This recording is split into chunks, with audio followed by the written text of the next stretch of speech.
नमस्कार, मैं हूं मनीष। आप देख रहे हैं दी न्यूज़ 9X।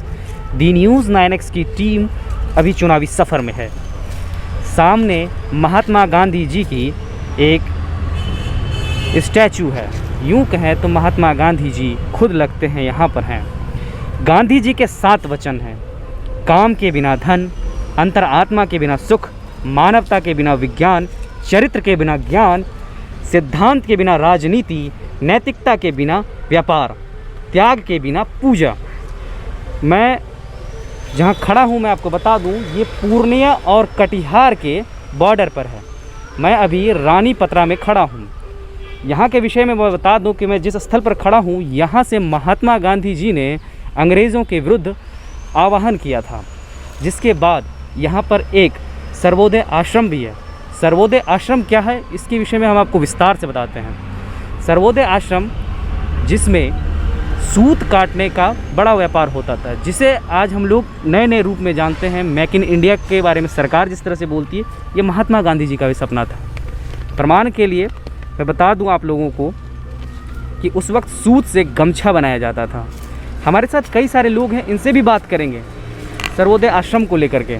लेकिन महात्मा गांधी जी की वो सारी चीज़ें, वो यादें जो यहाँ तक सिमट कर रह गई, उन तमाम चीज़ों के बीच क्या क्या ज़रूरत है और खादी भंडार की क्या स्थिति हो गई है, इन सभी चीज़ों से हम आपको अवगत कराएंगे।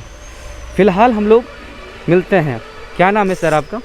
वैद्यनाथ मेहता जी। वैद्यनाथ जी, आप क्या करते हैं? हम यहाँ के अध्यक्ष हैं, सर्वोदय आश्रम के अध्यक्ष। सर्वोदय आश्रम के अध्यक्ष हैं। आप बताइए, महात्मा गांधी जी यहाँ कब आए थे? महात्मा गांधी जी 1934 में जब बिहार में भूकंप हुआ था जी। तो बिहार के बगल में नेपाल ज़्यादा प्रभावित हुआ था जी। गांधी जी वहाँ गए थे नेपाल, और नेपाल से लौटने के क्रम में रानी पत्रा स्टेशन पर उतरे, और जहाँ अभी हम बोल रहे हैं इसी स्थल पर महात्मा गांधी यहाँ आए थे 9 अप्रैल 1934 को। जी। पांचू उरांव नाम का व्यक्ति था, सुधांशु बाबू थे, और गुलाई बाबू थे, हरिहर मेहता थे, अकलू मेहता थे। ये सारे लोग मिलके उनको यहाँ लाए थे, और एक बहुत बड़ी जनसभा हुई थी। आज भी उनमें से एक व्यक्ति जीवित है, भैरव प्रसाद मेहता, जिन्होंने यहाँ जंगल साफ करके चौकी वगैरह लगाया था। जिन्होंने जंगल वगैरह साफ कराया था। तो ये चबूतरा तभी था या फिर जी नहीं, चबूतरा तो बहुत बाद में बना है। यहाँ तो एक बगीचा था, बरका गाछ था, बड़ी पेड़ थी ना, बड़ी पेड़ थी, और इसी के नीचे वहाँ जी गांधी जी आए थे और बहुत बड़ी जनसभा को संबोधित किए थे। बहुत बड़ी जनसभा को संबोधित। ये सभा कब हुई थी? 9 अप्रैल 1934 को लगभग 12 बजे यहाँ सभा हुई थी। हम लोग आगे चल रहे हैं। हम आपको सर्वोदय आश्रम भी दिखाएंगे और किस हालात में चरखा है वो भी दिखाएंगे। आप हमको ये बताइए कि महात्मा गांधी जी के जो यहाँ पर वो जीवित हैं, जिन्होंने आपने बोला चौकी लगाया था, तो वे अभी कहाँ हैं? वो बहुत वृद्ध हैं जी, अभी चल फिर नहीं सकते हैं। भैरव प्रसाद मेहता, वो इसी जगह बगल में एक गांव है चांदी कठवा, वहीं है, वे वहाँ। तो इस अभी क्या क्या परेशानियाँ हो रही है खादी भंडार में? देखिए, खादी जो है, खादी 1954 में जी एक खादी ग्रामोद्योग आयोग का गठन भारत सरकार ने किया था, और महात्मा गांधी जो एक हाथ में खादी दो लो और दूसरे हाथ से मैं आज़ादी दूंगा, इसका मुख्य मकसद था जी कि स्वावलंबन। आप ये मान लीजिए, कपड़ा आवश्यकता का चीज़ है जी, रोटी, कपड़ा और मकान, और इस आवश्यकता को अगर ग्रामीण स्तर पर पूरा कर लिया जाए तो आज जो अंग्रेज़ों के पैटर्न पर भारत में टेक्सटाइल्स और मिल्स खुले हुए हैं जी, ये सारे मुनाफे उसी में जाते हैं। और गांधी जी का ये दर्शन था, गांधी जी का ये विचार था कि नहीं ऐसे चला जाए ना। हम लोग चरखे के पास चल रहे हैं। तो गांधी जी का विचार था कि नहीं, गांव स्वावलंबी तब होगा जब उसके कपड़ा का प्रॉब्लम भी गांव में सॉल्व हो जाए। यहाँ कपास होता है, कच्चा सूत काटा जाता है, उसमें तकली और अरवदा चरखा से कताई होती थी। कताई होती थी। कताई होती थी, फिर बिनाई होती मेरे थी। सामने एक स्कूल है, ये स्कूल इसी के अंदर शुरुआत से थी या अभी हुई है? नहीं, ये स्कूल 1979 में स्थापित किया गया था, 78-79 में। इसके जो संस्थापक थे बैद्यनाथ प्रसाद चौधरी, जी। उन्हीं के स्मृति में बैद्यनाथ बालिका विद्यापीठ की स्थापना की गई थी। और उस विद्यापीठ में हम लोगों का ये मंशा थी, या हम लोग का ये एक कार्यक्रम था कि वर्ग 1 से लेके स्नातक की पढ़ाई बच्चियों के लिए एक ही कैंपस में उपलब्ध कराई जाए। तो अभी हम लोग सक्सेस हुए हैं, वर्ग 1 से और +2 तक की पढ़ाई यहाँ चल रही है। अच्छा, आप हमें बताइए कि ये जो तस्वीर दिख रही है, अभिनव थोड़ा सा चाहूँगा कि आप ये घर दिखाएं। ये घर काफ़ी प्राचीन आप लोगों को दिख रहा होगा और गांव की याद भी आ रही होगी। ये क्या था, क्वार्टर वाटर था क्या? ये क्वार्टर नहीं था, ये महिला निवास था। महिला निवास था। महिला निवास था। यहाँ जो महिलाएं कार्य करती थी वो लोग यहाँ निवास करती थी। एक तरह का महिला हॉस्टल मानिए। महिला हॉस्टल था। पुरुष नहीं रहते थे? हाँ, पुरुष रहते थे, पुरुष अलग रहते थे। ये तो बहुत बड़ा कैंपस है, 15 एकड़ का कैंपस है। 15 एकड़ का कैंपस है। बहुत बड़ा कैंपस है। ये जितने मकान आप देख रहे हैं वो सारे आश्रम के हैं जी। और ये 10 वर्षीय योजना के तहत बना था कि इसकी आयु 10 वर्ष है। इसकी आयु सिर्फ 10 वर्ष ही मानी गई थी जी। और उस समय 1960 और 65 के बीच में इसका निर्माण हुआ था। आज इतने दिन बीत जाने के बाद संस्था के पास कोई रिकरिंग एड नहीं है, कोई सरकारी सहायता नहीं मिलती है, इसीलिए मकान जीर्ण अवस्था का हुआ। तो ये मकान कब बना था?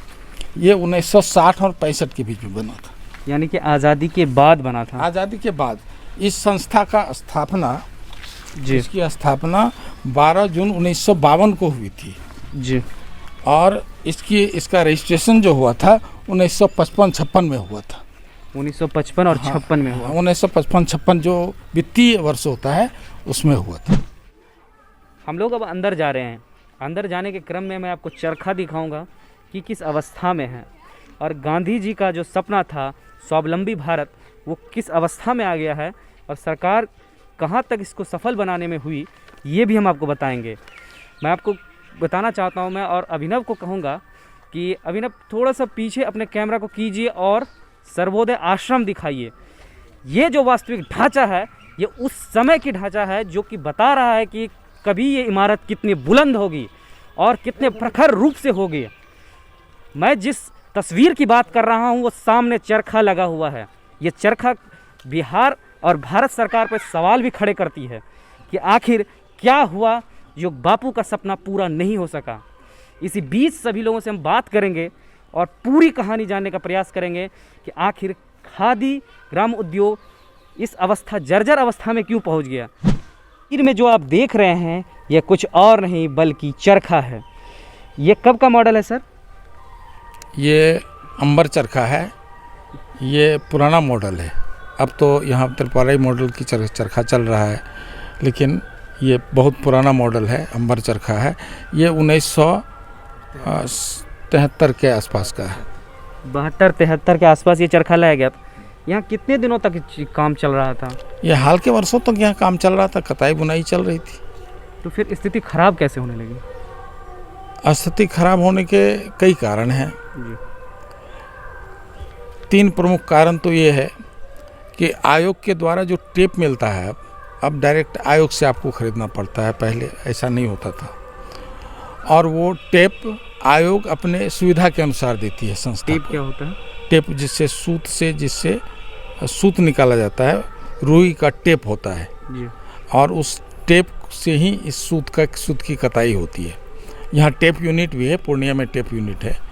टेप यूनिट भी है? जी हाँ, वहाँ टेप बनता है। तो खरीदना पड़ता है अपने पैसा लगा कर? उस समय हम लोग अपने से रुई मंगाते थे और हमारा बगल में रंगाई छपाई विभाग है, वहाँ हम लोग कपास का स्टॉक करते थे। फिर हम लोग खुद टेप बनाते थे और खुद चरखा चलवाते थे। अब ये व्यवस्था समाप्त हो गई है। ये व्यवस्था सरकार ने आए दिन जो आयोग का नियम कानून बनता है, प्रत्येक साल नियम कानून बदलते रहता है। अब आयोग स्वयं टेप बनाती है, स्वयं टेप बनाती है। हाँ, तो फिर यहाँ नहीं टेप को आपको लेना पड़ता है, नहीं अपने से आप नहीं बना सकते। वो टेप यूनिट जिसमें लाखों रुपये का मशीन थी, वो सब मशीन बर्बाद हो गए, वो सब ध्वस्त हो गए। ध्वस्त। आपका क्या नाम है? मेरा नाम दिलीप कुमार मेहता है। जी दिलीप जी, आप बताइए कि आप यहाँ कब से हैं? हम 1999 से हैं। 1999 से हम। किस अवस्था में आपने देखा था और किस अवस्था में ये आ गया? हम लोग जब छोटे थे तो ये सर्वोदय आश्रम हो या खादी ग्रामोद्योग विभाग जो है वो बहुत ही अच्छी अवस्था में थी और बहुत सी योजनाएं यहाँ चल रही थी। और जब हम 1999 में यहाँ आए तो उसके 2002 में मैं मंत्री भी बना खादी ग्रामोद्योग विभाग का। आप मंत्री भी रह चुके हैं? मंत्री भी रह चुके हैं। तो उसमें भी ये चरखा के काम चल रहा था, टेप का भी काम चल रहा था, रंगाई का भी काम चल रहा था। लेकिन उसके बाद सरकार की उदासीनता या कहिए कमीशन का उदासीनता कि हमारा 40 लाख अबाउट 40 लाख रुपया हमारा कमीशन के यहाँ बकाया था और वो पैसा का भुगतान हमको नहीं हुआ। जो रिबेट जो हम गांधी जयंती के अवसर पर जो आम लोगों को जो हमारा कपड़ा खरीदते थे उनको जो हम छूट देते थे 10% 20%, वह रकम हमारा धीरे धीरे सरकार के यहाँ जो है वह करीब 40 लाख रुपया हमारा बकाया रह गया। और सरकार वो कमीशन हमको KVIC जो है वह पेमेंट हमको नहीं किया और नहीं करने के वजह से हमारा खादी ग्रामोद्योग विभाग का स्थिति खराब होते चले गया। और जिसका नतीजा आज आप देख रहे हैं सामने में कि मेरा चरखा भी बंद है, मेरा टेप यूनिट भी बंद है, रंगाई विभाग भी बंद है। जिस व्यापारी का रंगाई विभाग भी बंद है। रंगाई विभाग भी बंद है। जब हम कपड़ा बनाते ही नहीं है तो कपड़ा को हम रंगाई कैसे करेंगे? तो आप सोच सकते हैं किसी भी व्यापारी का जो 40 लाख रुपया एक मायने रखता है, उसका अगर किसी के यहाँ बकाया है और उसी से हमारा कारोबार चलता है और वो हमारा रख ले वो KVIC, तो हमारी संस्था की क्या स्थिति होगा? इसके लिए सरासरी अगर दोषी कोई है तो वो KVIC दोषी है, इस खादी ग्रामोद्योग विभाग को का पतन का कारण है। पतन का कारण। आपका नाम क्या है? जोगेंद्र यादव। जोगेंद्र जी, आप बताइए कि आप ये कब से देख रहे हैं ये चरखा? चरखा तो बचपन से ही हम यहाँ देख रहे हैं। जो कत्तीन बुन के जो रुइया काटता था, कपड़ा बुनाई होता था, रंगाई छपाई होती थी, सारा व्यवस्था जो ढंग से चल रहा था। हम लोग छोटे थे, पढ़ने के लिए आते थे, घूमने के लिए जब कभी आते थे ये सब सारा चीज़ देखते थे। 99 में मैं भी आया, उस समय भी कुछ अच्छी तरह से चल रहा था। हमारे पूर्व मंत्री जिन्होंने जो कहा वो एकदम सही बात कहा। हमारा पैसा KVCI के यहाँ बकाया है। ये सरकार में मंत्री होते हैं या फिर नहीं, ये संस्था के कमेटी के मंत्री होते हैं। कमेटी के मंत्री? हाँ, कमेटी के मंत्री हैं। अभी हम कार्यकारी अध्यक्ष हैं यहाँ के, कार्यकारी अध्यक्ष अभी हैं फिलहाल। नाम है? मेरा नाम केदार यादव है। केदार यादव जी, आप बता रहे थे जब हम लोग आए थे ना, इनसे बातचीत हुई, इनसे बातचीत के क्रम में इन्होंने बताया कि यहाँ लगभग 200 वर्कर काम क्या करते थे, सिर्फ महिलाएं थी वो सभी, वो परमानेंट 200 यहाँ स्थानीय वर्कर थे, माने कि अस्थायी कर्मचारी थे। अस्थायी कर्मचारी खादी उत्पादन और खादी बिक्री केंद्र में जी 500 से लेकर के 1000 के लगभग में यहाँ कत्तिन थी, स्पिनर्स कताई का काम करती थी इस प्रमंडल के चारों जिला में। जो ये जो घूमने वाला जी हाँ, ये चरखा ये हमारा 4 जिला में चलता था जी। इसका अपना उत्पादन केंद्र क्षेत्र में बहुत है जी। ये खादी ग्रामोद्योग की 1957 में जो स्थापना हुई थी, ये KVIC का 1 करोड़ 16 लाख का इस पर ऋण चल रहा है। उसी के एवज में ये संस्था को चलाने के लिए दिया जाता है। उदासीनता तो खादी ग्रामोद्योग आयोग और खादी ग्रामोद्योग बोर्ड का भी है, ऐसी बात नहीं है, लेकिन सरकार इस पर कभी ध्यान ही नहीं दी।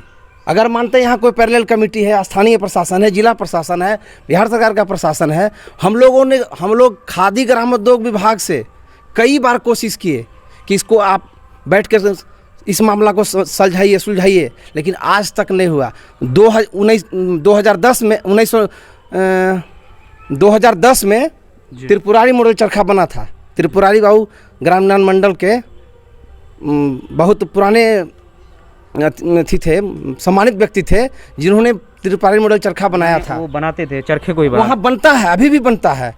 नीतीश जी माने बिहार के मुख्यमंत्री जो हुए माननीय नीतीश बाबू, उनके रीजन में सारे जगह को मिला, लेकिन दुर्भाग्य कहिए जो भारतवर्ष में ये संस्था अपना स्थान रखती थी, आज वो पिछड़ गया। ये तो भारत सरकार से जुड़ा हुआ है। हाँ, ये भारत सरकार खादी ग्रामोद्योग आयोग की सीधी सूची में है। सीधी सूची में हाँ, सीधी सूची में है। तो केंद्र सरकार से कुछ मिला? केंद्र सरकार से हमको 2010 के बाद कुछ नहीं मिला। 2010 के बाद में कुछ नहीं। और आगे बढ़ते हैं, ये चरखा आप ही चलाते थे या चरखा? हम अंबर शिक्षक थे। आप शिक्षक ही थे? नहीं, पहले हम इसमें जो कि टेप यूनिट में काम करते थे जी। तो टेप यूनिट में पहले बम्बई से रुई आता था। ये मुंबई से? मुंबई से। हाँ। तो रुई को हम लोग धुन करके टेप बनाते थे। टेप बनाने के बाद उसको पुनी बनाते थे। पुनी बनाने के बाद फिर अंबर चरखा में सूत कताई होता था, उस कताई से हम लोग बुनाई करवाते थे। बुनाई करा के रंगाई छपाई करवा करके सप्लाई होता था और हम इसमें बुनाई शिक्षक थे आप यहाँ के शिक्षक थे? जी। अच्छा, यहाँ से स्टूडेंट्स कब आना बंद कर दिए, यानी छात्र कब से आना छोड़ दिए? ये तो 97 से 97-98 के बाद 97 और 98 से बाद कम आने लगा। कम आने लगे। जी। उसके बाद क्रम ऐसा रहा कि सभी 2009 से 8-9 से साफे बंद हो गया। साफ समाप्ति की ओर हो गया। जी। सरकार के लोग आते हैं? अभी कोई नहीं आते हैं सर जी, नहीं अभी कोई नहीं आ रहे कोई नहीं हैं। आ रहे हैं। तो क्या क्या परेशानी हो रही है आप लोगों को? अभी तो कारोबार ही बंद है, हम लोग तो वर्कर हैं जी। तो हम लोग को काम भी नहीं मिलता, हम लोग बैठे हुए हैं घर में किसी तरह सेवा कर रहे हैं। तो सरकारी मिल रहा है जी सरकारी नहीं, काम? कुछ नहीं मिल रहा है हम लोग को। अभी कुछ नहीं मिल जी रहा है। नहीं। तो सरकार तक अपनी बात पहुंचाने का कोई प्रयास किया? तो पदाधिकारी सब है, ये सब हम तो वर्कर हैं, पदाधिकारी बढ़ा रहे हैं बात को, सब कह रहे हैं। अच्छा, आपसे एक आखिरी प्रश्न पूछूं? पूछिए। आप कितने ईस्वी में लगभग 150 से 200 स्टूडेंट को सिखाया था एक बार में? हम कम से कम 97 तक 97 तक पूर्णिया में 135 तक का हम चलवाया है 135? जी। इसमें 50 तो अंबर था, 35-40 तो रोबिन था, उसके बाद 35-40 तो अंबर मसलिन चरखा था। मछलिन मैंने महीन धागा का जी। चरखा चलता था। ये मसलिन और रॉबिन क्या होता है? रोबिन होता है जैसे टेप बना ना, टेप बनने के बाद उसका पुनी बनता था, तो रोबिन चरखा से ही पुनी बनती थी। रोबिन चरखे? रोबिन चरखा से, और उस रोबिन चरखा से पुनी बनने के बाद फिर अंबर चरखा में आता था, इससे सूत कताई होता था।